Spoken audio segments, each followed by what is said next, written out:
Chinese Foreign Ministry has announced that 53 Indian soldiers are still illegally deployed inside Chinese territory. Can the two sides end the standoff before China hosts next month's BRICS summit? On Tuesday, a magnitude 7 earthquake struck China's Sichuan province. What has China learned from the devastating 2008 quake, which also hit Sichuan, to ensure that disaster casualties are kept to a minimum? And we start our show with border standoff in China's Dokalam area. The Indian Army has ordered the evacuation of a village close to the border. Right now, it is not immediately clear whether the evacuation is in any way to accommodate soldiers or to protect citizens in a case of skirmish. It has been almost 2 months since Indian soldiers crossed the border and interrupted a road construction. China has urged India to withdraw all troops, but there are still some remaining there. Before our discussion on the ongoing situation, take a look at this. It is the longest standoff since war erupted between China and India in 1962. 7 weeks have passed, but there is still no end in sight. Chinese Foreign Ministry revealed that 53 Indian personnel and 1 Indian bulldozer were still inside Chinese territory on Monday. The ministry stressed that no matter how many people remained inside China, any illegal occupation of Chinese territory is a serious violation of Chinese sovereignty, and the Indian side must withdraw all of its personnel back to India immediately. Chinese media, Global Times, also warned that if the Narendra Modi government continues ignoring the warnings coming from a situation spiraling out of control, countermeasures from China will be unavoidable. Some say India wants to turn it into a stalemate with no war, no peace. Early last week, Indian Foreign Minister Sushma Swaraj said the border standoff with China cannot be resolved through a war, but can only be settled through bilateral talks. Military readiness is always there, but I want to tell you one thing. War is not a solution to any issue. You have to initiate a dialogue even after war. War is not a solution on its own.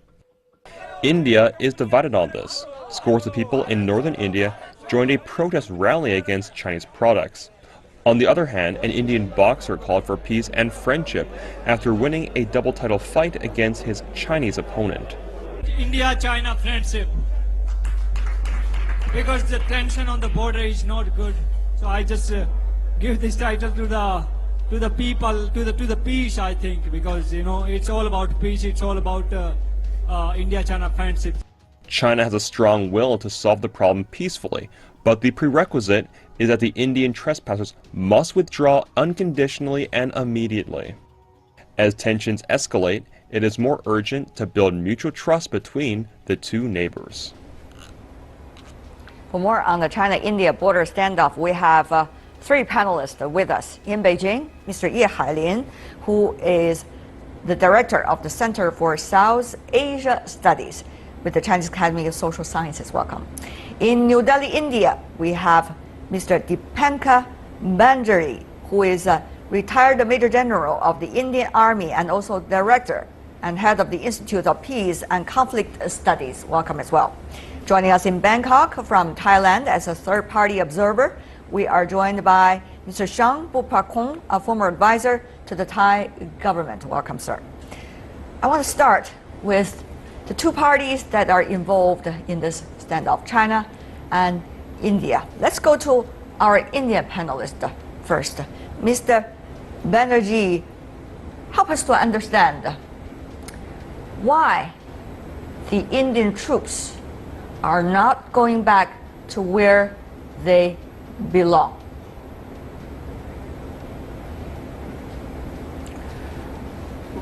Well, the area where this current situation has occurred is in a disputed area. It is in the tri-junction of India, China and Bhutan. Possibly, most of the activities have happened in Bhutanese territory. India and Bhutan has got very close fraternal relationship. The Treaty of 2007 just 10 years ago, reinvigorates our earlier friendship arrangements, under which conditions, if required, India will come to the assistance and support of Bhutan. And it is under these conditions that India has been involved in this current state of skirmish at the Dokalam Plateau region. Okay. We have had a stable border situation, though a disputed one, for a long time. And this is not an area where either side would like to create a condition by which there could be skirmishes or disputes or such developments between India and China. All right, but there is the situation. So what happened? Why now, Mr. Ye?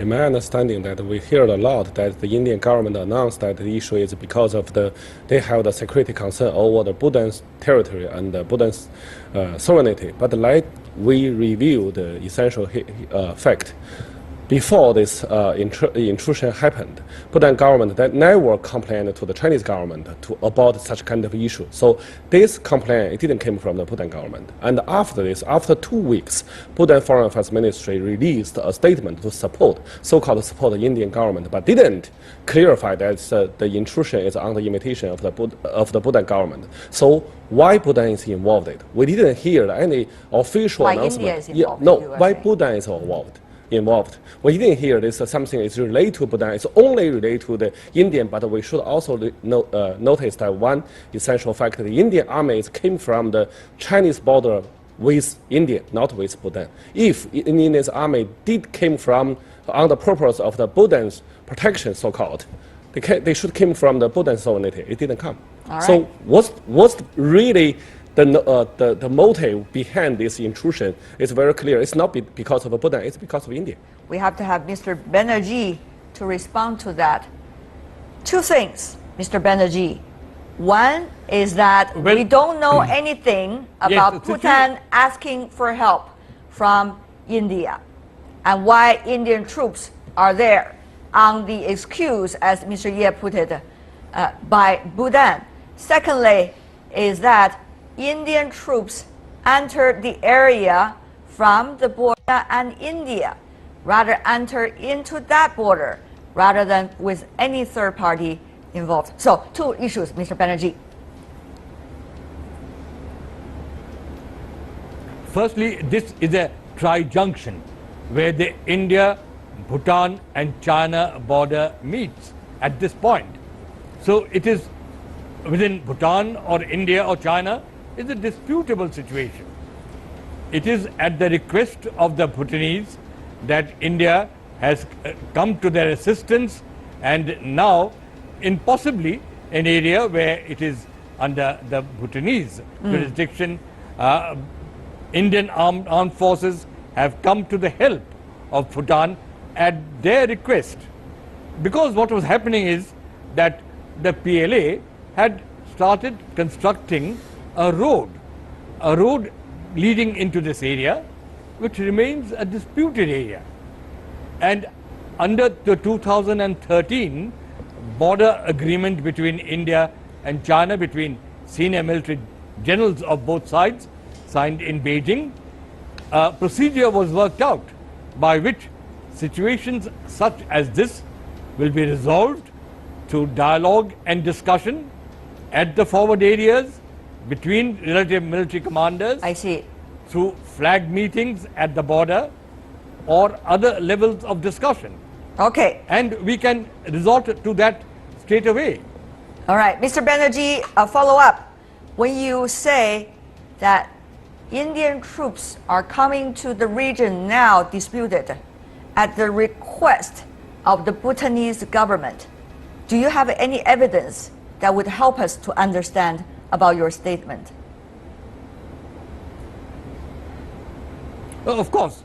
Firstly, the 2007 Treaty of Friendship That's a between treaty. Bhutan I see. and India creates situations that enables us to do that. Secondly, I'm not in the government right now, but I'm told that there have been an official request from Bhutan to India to come to its assistance Yeah. Mr. And that Banerjee, is Mr. the Banerjee, let me condition. just clarify Also, what you must the word accept you that use. this- Is an this- official or unofficial?